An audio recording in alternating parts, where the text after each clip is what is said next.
Hello guys, today I'm going to show you how you can find your Bluetooth accessory on the ASUS ROG Phone 8 Pro.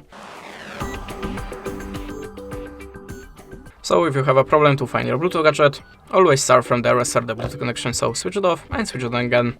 It's obvious, I know, but sometimes it will work, so just try it. You have to be sure that your Bluetooth accessory has activated power mode, and how to activate it you will find the manual to your device or maybe on your YouTube channel. So just check it and be sure that your Bluetooth accessory shall be visible for other devices. But it's still not for your phone. Let's open settings, then go to the search bar and type the reset.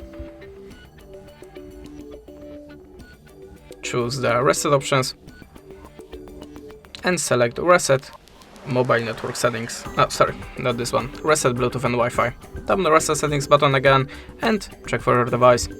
In the next step, you can also try to update your system, so go to the system in the settings, swipe down to the system update, and if you have any update, just install it and check for your device again. And that's it. Thanks for watching and goodbye.